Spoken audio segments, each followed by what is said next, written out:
Good morning student, my name is Harpreet Singh. I am a lecturer of Mechanical Engineering Department. साडा subject चल रहा है CNC।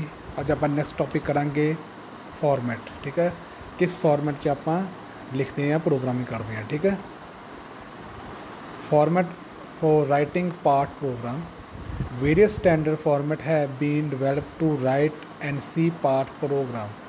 Three format are being most commonly used। ठीक है, NC part program लिखने में बहुत सारे फॉर्मेट है, पर आप मोस्टली 3 यूज़ करते हैं। ठीक है, these are word address format. पहला है word address format, second tab sequential format.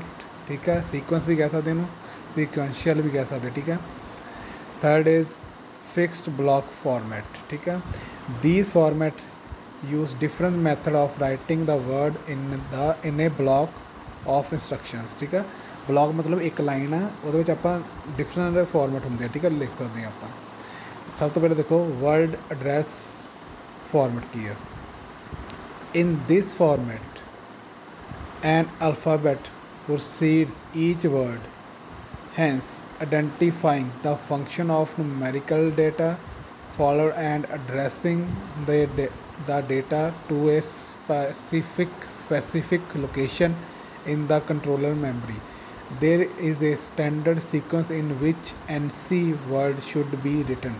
The sequence is NGXYZFSTM की है, यानी कि ਜਿਹੜੇ वर्ड एड्रैस फॉर्मेट आ उस NGXY यूज़ होंगे। N की है लाइनस किहड़ियां, जी थोड़े जी कोड होंगे। ठीक है, ਜਿਹੜੇ ਆਪਾਂ ਟੂਲ ਦੀ ਮੂਵਮੈਂਟ ਨੂੰ ਕੰਟਰੋਲ ਕਰਨ ਵਾਸਤੇ ਯੂਜ਼ ਕਰਦੇ ਹਾਂ। XYZ ਹੈਗੇ ਤੁਹਾਡੇ ਐਕਸਿਸ।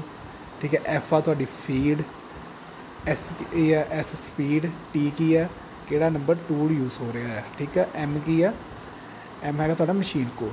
ਠੀਕ ਹੈ, EOB ਕੀ ਹੈ ਐਂਡ ਆਫ ਦਾ ਬਲੌਕ, ਜਾਣੀ ਕਿ ਇੱਕ ਪੂਰਾ ਪ੍ਰੋਗਰਾਮ ਖਤਮ ਹੋ ਗਿਆ, ਉਸ ਤੋਂ ਬਾਅਦ ਆਪਾਂ ਐਂਡ ਆਫ ਦਾ ਬਲੌਕ ਕਰਤਾ ਕਿ ਜਾਣੀ ਕਿ ਇਸ ਤੋਂ ਅੱਗੇ ਪ੍ਰੋਗਰਾਮ ਨਹੀਂ ਹੈਗਾ। ਠੀਕ ਹੈ, for example in word address format. ठीक है, एग्जाम्पल देखो हम कितना लिखते हैं आप।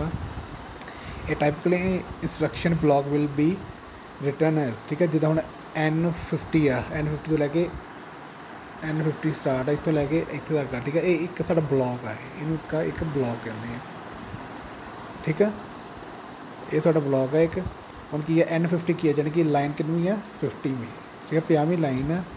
जी कैसी उन्हें कोल लाता कैनन साइकिल का। ठीक है, एक्स तो वाई की है एक्सिस आ, जो लेस दे है या मिलिंग दे एक्सिस है। ठीक है, जी की है अगे आ गया S100। ठीक है, फिर आ गया S की है 1000, जी 600 आ। ठीक है, S की है 1000, S स्पीड आ।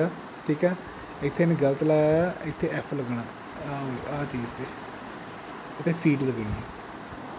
ठीक है, अगे T02 की है टूल कितना यूज़ होंगे, M08 की है कूलेंट ऑन या कूलेंट ऑफ, जो भी आप लॉक करते हैं। ठीक है, EOB की है एंड ऑफ द ब्लॉक। इदी फिर नैक्सट लाइन आ गई N60, यानी कि उन्हें पहले 50वीं लाइन थी, 60वीं लाइन है, यानी कि 5वीं 6वीं 7वीं इदा लाइन है। ठीक है, उन्होंने आप मैंशन किया है 50 तो 60 ना। ठीक है, in this format since each NC word is prefixed by corresponding alphabets, the words can be written in any sequence. If on NC words numerical data remains unchanged, then it need not be repeated in the subsequent block। ठीक है, ये थोड़ा word address format. ठीक है, next की है next है tab sequential format. ठीक है, ये की होंगे in this format the NC word are written in fixed standard sequence, each word being separated by processing tab key. Since the word are written in a standard sequence, address letter NGX extra are not required। ਇਹ 'ਚ कोई load नहीं होंगी। ठीक है, ਇਹ 'ਚ सिर्फ टैब दबन की लोड होंगी है। ठीक है, अगे देखो if the numerical data of word remain the same as in the previous block, it need not to repeated in subsequent block। जेकर पिछली बैच वो हो गया दोबारा उन्होंने रिपीट करने की लोड़ नहीं पैंती। ठीक है, for example if the previous command in word address format is to be written in tab sequence format it would be become. ठीक है, हम देखो एच की है, देखो पहले लिखा है 50 टैब। ठीक है, फिर 81 टैब, फिर 50 टैब, फिर 20 ठीक है। ये की चीज़ है कहना जे ना वर्ड फॉर्मेट आप यूज़ कर लिया इस हम सानू अगे N G F कुछ X Y Z कुछ लिखने की लोड़ नहीं, सिर्फ आप इदा लिख सकते हैं जिदा पिछे देखो ये की लिखा सी आ चीज़ N ठीक है N G X Y Z ठीक है। ये टैब सिर्फ सानू टैब दबने की लोड़ है ठीक है। आ देखो 50 टैब 81 ठीक है, इदा सानू लोड़ है ठीक है, ये ही होंगे ठीक है। नैक्सट देखो की है,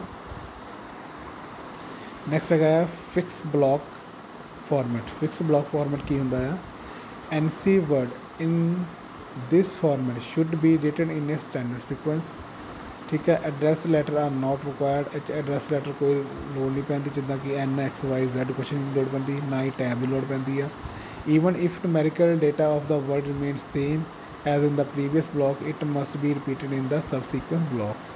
जो वही चल रहा है तो इस आप उदा ही लिख सकते हैं ठीक है, जो पिछले चल रहे हैं। The character within each NC word must be same length and format.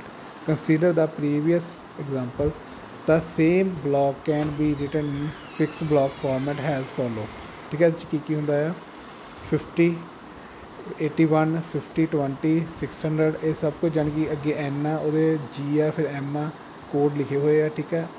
Last में पाता EOB होंगे एंड ऑफ द ब्लॉक यानी कि थोड़ा एक ब्लॉक खत्म हो गया ठीक है। हम ऑटोमैटिक नैक्सट 60 उन्हें लाइन चक लेनी ठीक है। In this present text you shall use word format to write the part program में ठीक है। आप वर्ड प्रोग्राम जोड़े है वो यूज़ करते वर्ड प्रोग्राम में ठीक है। ये देखो की है फॉर्मेट कितना लिखते हैं आप NC में, एक होंगे वर्ड एड्रैस फॉर्मेट, एक होंगे टैब सीक्वेंस फॉर्मेट, एक होंगे फिक्स ठीक है। वर्ड में की आ जाते अल्फाबेट्स आ जाते N G X Y Z ठीक है। उन्हें आप जो भी आप कमांड देनी है कितनी लाइन देनी है की फीड देनी है की स्पीड देनी है वो आप ऐड कर देंगे ठीक है। उस तो बाद आ जाते तुहाडे दूजे टैब वाले वो आप लोड़ नहीं पैंती क्योंकि जो प्रीवियसली पिछला चलता पाया आप वो सिर्फ 50 टैब 81 टैब यूज़ कर देंगे हैं ठीक है। उस तो बाद एंड ऑफ द ब्लॉक पा देंगे हैं ठीक है। उस तो बाद अपने आ जाते हैं दूजे, उस तो बाद आ जाते अपने EOB ठीक है 60 वगैरह सब कुछ आ जाते ठीक है।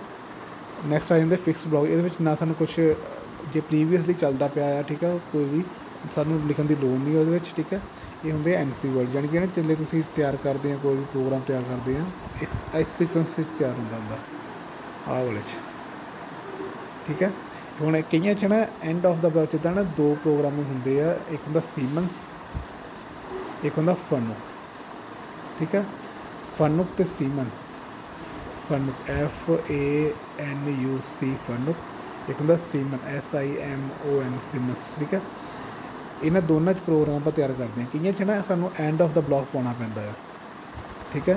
जिदा तुम इतने लाइन की एंटर दबता हम ऑटोमैटिकली नीचे चल जाना ठीक है। पर कई जिदा सीमस है फनुक उन्होंने EOB लिखना पैंदा पिछे एंड ऑफ द ब्लॉक पाना पैंदा ठीक है। ये फर्क होंगे ठीक है। ये याद कर लो, किसी कोई भी डाउट हो तो पूछ लेना ठीक है। Okay thank you.